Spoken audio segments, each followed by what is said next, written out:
ici Aurélie de Conscience Amoureuse, donc je suis vraiment ravie de pouvoir vous accueillir pour cette nouvelle vidéo, cette nouvelle aventure, puisque je vais vous annoncer un nouveau langage. Donc je suis vraiment aussi curieuse de savoir où est-ce que vous en êtes un petit peu dans votre couple, puisque ça fait déjà maintenant plusieurs jours que vous êtes dans les défis et que vous expérimentez tour à tour ces langages de l'amour. Donc peut-être que vous avez vécu des moments très intenses, des moments très intimes, bourrés de tendresse. Peut-être qu'il y avait aussi beaucoup d'humour sous certains aspects. Je vous le souhaite en tout cas. En tout cas, la chose qui est vraiment importante pour moi, qui me tient vraiment à cœur, c'est que vous le fassiez surtout avec plaisir et que même si parfois ce n'est pas toujours facile, eh bien que ça vous aide à avancer dans votre couple et que ça vous aide vraiment à le nourrir et à rendre votre relation beaucoup plus profonde.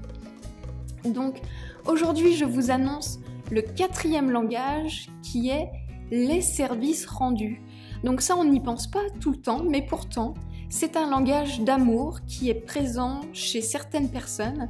Et de manière générale, les personnes qui sont sensibles à ce langage, qui l'ont en tout cas comme principal langage d'amour, ce sont des personnes qui ont souvent tendance à donner, à offrir d'elles-mêmes, à vouloir toujours offrir son soutien et de toujours essayer de voir de quelle manière elles peuvent aider les autres. Alors parfois c'est même trop, puisqu'elles ne pensent pas non plus forcément à se préserver, ces personnes-là. Et donc, la meilleure façon de pouvoir quelque part prouver votre amour vis-à-vis de ces personnes qui ont ce langage, eh bien ça va être de pouvoir justement offrir votre soutien à votre partenaire, à la personne que vous aimez, et de pouvoir lui offrir vos services. Donc, c'est important de pouvoir réfléchir justement sur la manière dont vous pouvez aider votre partenaire et de savoir si ces derniers jours ou ces dernières semaines, elle ne vous a pas justement donné des pistes. Comme par exemple, est-ce qu'il y a quelques jours déjà, ça fait un petit moment que votre partenaire vous demande un service ou aimerait remplir telle tâche, mais n'a toujours pas eu le temps de le faire. Donc, essayez de réfléchir à la manière dont vous pouvez apporter votre soutien ou votre aide à votre partenaire. Et si personnellement, vous ne voyez pas l'idée, si vous n'arrivez pas à voir de quelle manière vous pourriez éventuellement la soutenir ou l'aider, eh bien tout simplement posez-lui la question. Demandez-lui, bah voilà mon amour, comment aujourd'hui je pourrais te soutenir ou je pourrais t'aider dans certaines tâches. Donc peut-être aussi que ça va demander à un moment donné aussi un travail sur certaines croyances ou certains stéréotypes. Parce que voilà, dans un couple, on ne vient pas forcément du même univers, on n'a pas forcément eu la même éducation et il est possible qu'inconsciemment,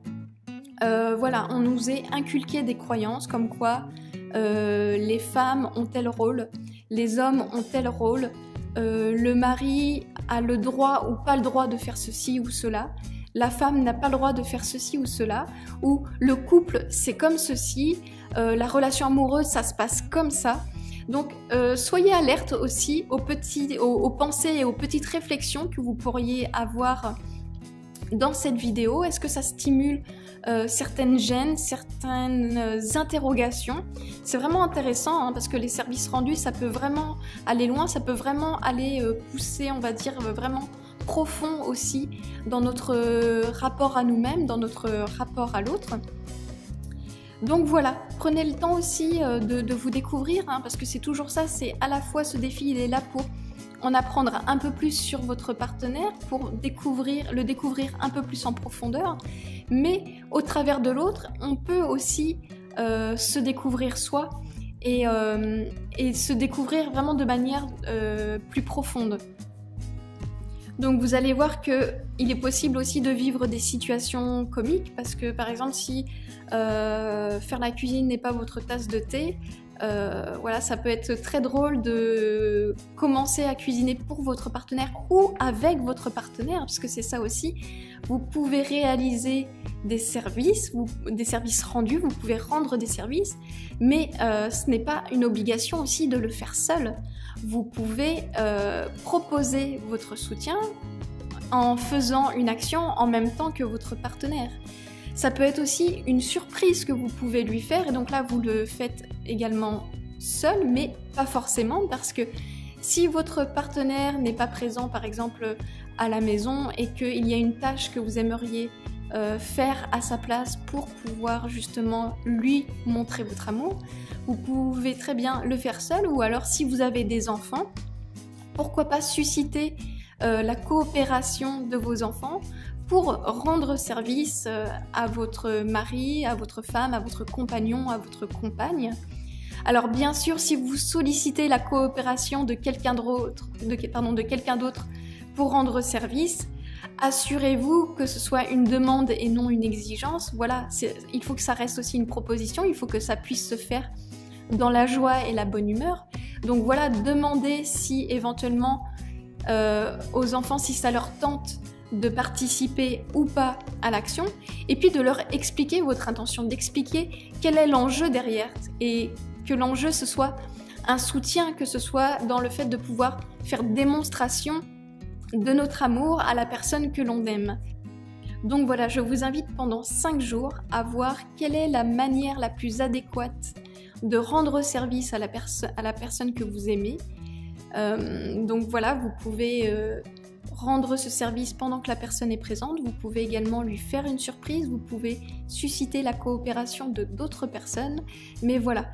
réfléchissez vraiment à un acte qui pourrait lui faire plaisir, qui pourrait vraiment combler certains de ses besoins et remplir son réservoir d'amour, et je vous propose de faire ce défi 1 fois par jour. Donc encore une fois, un service rendu n'a pas besoin de prendre beaucoup de temps, ça peut être de toutes petites actions, mais pensez que vraiment les petites actions par moment peuvent avoir de très grandes conséquences, et notamment là les grandes conséquences, eh bien c'est de pouvoir voir la joie, le soulagement, le plaisir que votre partenaire a à accueillir l'amour que vous lui portez. Donc voilà, laissez-vous aller, réfléchissez, prenez plaisir, discutez ensemble, et sachez encore une fois que vous avez également sous la vidéo le moyen de pouvoir échanger avec les autres couples, pourquoi pas partager votre expérience, parce que c'est toujours nourrissant et enrichissant de découvrir l'expérience des autres, hein. C'est vraiment un moyen de pouvoir aussi y trouver du soutien, y trouver des idées originales, et puis pourquoi pas aussi rigoler ensemble pour partager peut-être quelques séquences d'humour ou des situations un petit peu cocasses. Donc voilà, profitez bien de ce défi pendant 5 jours, amusez-vous bien, et vraiment au plaisir de vous revoir pour vous dévoiler le dernier des 5 langages. Je vous dis à très vite.